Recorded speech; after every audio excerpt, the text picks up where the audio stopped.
Somewhere on the floor of the Caribbean, in the cold, dark, nearly 2,000 feet down, sits a pile of gold, silver, and emeralds that some estimates put as high as $17 billion. It has been sitting there for over 300 years. We know roughly where it is. We have the technology to reach it. And here's the strange thing. Almost nobody who gets near a prize like that walks away richer. A lot of them walk away wrecked. That is the great lie of sunken treasure. In the movies, you find the chest, you crack it open, gold spills out, and you are set for life. In reality, finding the treasure is the easy part.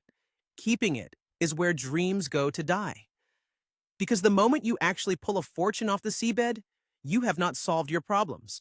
You have just painted an enormous target on your back and lined up an army of governments, lawyers, and rival claimants who all believe that gold belongs to them, not to you. One recent case shows exactly how this trap works, and it happened to a company that actually played by the rules. A while back, an American deep-sea exploration outfit pulled off what sounded like the score of a lifetime. Out in the Atlantic, they located a centuries-old shipwreck and recovered around $500 million worth of silver and gold coins. We are talking 17 tons of the stuff, flown back to a secure location under heavy guard.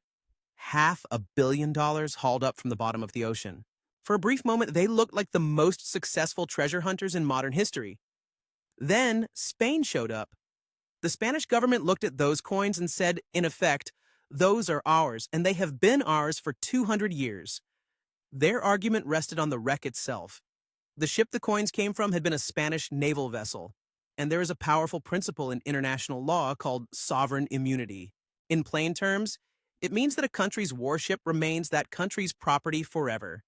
No matter how long ago it sank, no matter whose waters it went down in, no matter who finds it. Sink a naval ship in 1800, and it is still legally that Navy's ship in the 21st century. So the case went to court, and it did not go well for the finders.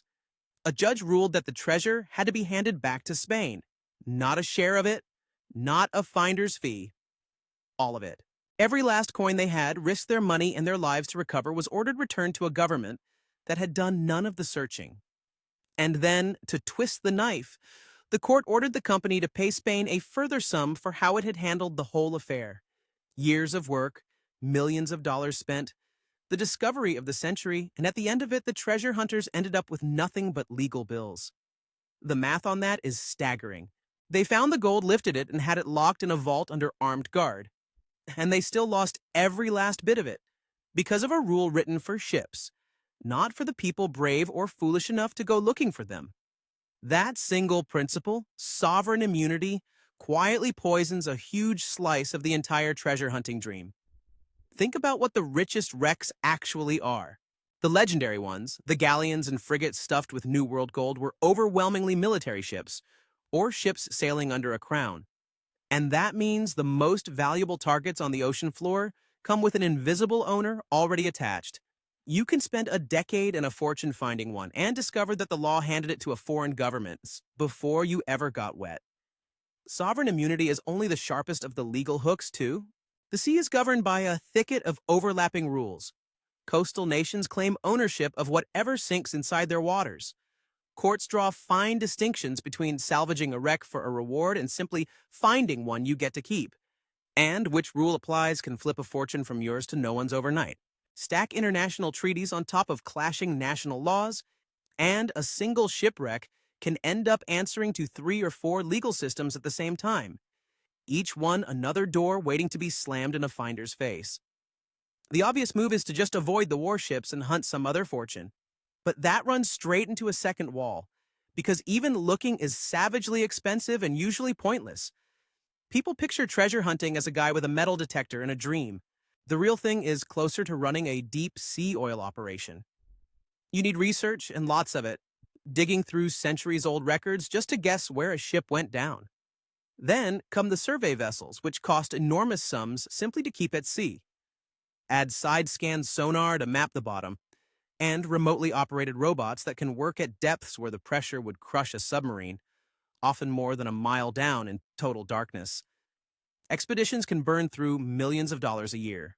And the brutal truth is that most of them find absolutely nothing. The ocean is vast, the records are vague, and the sea does not give up its secrets easily. It is a lottery where a single ticket costs more than most people earn in a lifetime, and almost every ticket loses. And here is the part that ruins people who never even get their feet wet. Treasure hunting runs on other people's money. To fund these staggeringly expensive expeditions, companies raise cash from investors dazzled by the promise of galleons packed with gold. Most of those expeditions come back with nothing.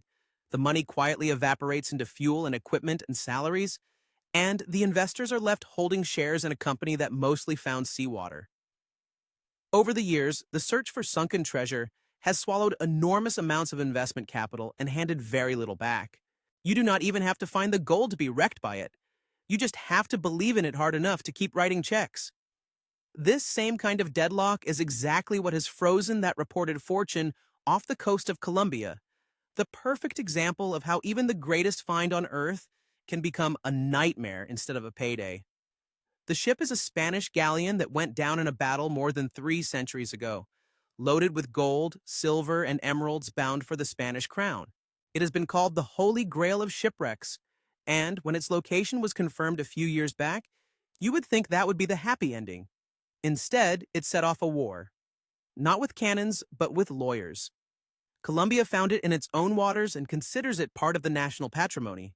Spain, using that same sovereign immunity argument, says the Galleon was its warship and therefore its property. And on top of both of them, an American salvage company claims it pointed to the wreck's location decades ago under an old agreement, and is now demanding somewhere in the region of $10 billion for its share. 3 parties, 1 shipwreck, and a fortune so large that nobody is willing to back down. The result is a legal deadlock so tangled that most of the treasure is still sitting on the seabed, untouched, because pulling it up would only pour fuel on the fire. A fortune reported in the billions, found, confirmed, and effectively frozen by the sheer number of hands reaching for it. And there is a deeper shift working against the modern treasure hunter, one that goes beyond any single lawsuit. The whole world has slowly changed its mind about what these wrecks even are. For a long time, an old shipwreck was seen as fair game. Finders keepers, more or less. But over the last few decades, that attitude has flipped. Archaeologists and governments increasingly view a sunken ship not as a treasure chest to be emptied, but as a fragile historical site, a kind of underwater grave and museum rolled into one.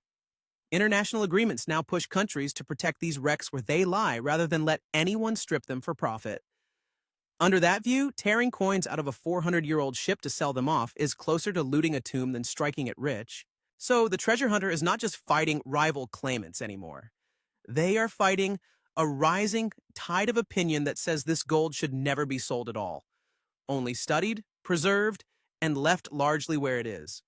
By now, you might be wondering if anyone ever actually wins. And the honest answer is that a few have, but even the great success stories come soaked in warning. The most famous winner spent 16 years chasing a single Spanish wreck off the coast of Florida. 16 years of searching, of burning through money, of being mocked as a dreamer. Along the way, the hunt claimed the life of his own son, who died during the operation. When he finally hit the mother lode, it was worth around $400 million, and he still had to fight the government for years in court to hold onto it, all the way up to the highest court in the land before it was truly his. He got his fortune. But look at the full price of the ticket. 16 years, a crushing personal loss, and a legal battle that could easily have gone the other way. That is the dream version of this story. The one that ends in victory, and it is still a tale of obsession and heartbreak as much as gold. Pull all of this together and you can see why almost nobody ever gets rich this way. Sunken treasure is the purest example of a prize that is easy to fantasize about and almost impossible to keep. The gold is genuinely down there, real and staggering in value. But the ocean guards it with crushing depths and enormous costs. The law guards it with rules that can hand your discovery to a government thousands of miles away. And history itself increasingly says it should not be sold at all. Finding the treasure was never the hard part. Surviving what happens after you find it is what breaks people. The next time you hear about a billion-dollar shipwreck discovery, watch what actually follows. It will not be someone sailing off into the sunset on a yacht made of doubloons. It will be press conferences and government statements and lawyers filing claims in courts on 3 different continents. That glittering pile on the seabed is not a jackpot waiting to be claimed. It is a lawsuit that happens to be made of gold. Okay, that is the story. If watching a fortune slip through people's fingers over and over was somehow as fun for you as it was for me, a like on the video helps more than you would guess, and it keeps me chasing down stories like this one. I'm genuinely curious where you land on this one, though. If you personally found a shipwreck worth billions, would you try to keep it, hand it over, or leave it right where it is on the ocean floor? Tell me what you would do down in the comments, and put your country in the comments too, because I suspect the answer splits hard depending on where you grew up. And if stories about the hidden traps behind things that sound too good to be true are your idea of time well spent, the subscribe button is right there waiting. Thanks for spending part of your day with me, and remember, the shiniest prizes are usually the ones with the most hooks buried inside them.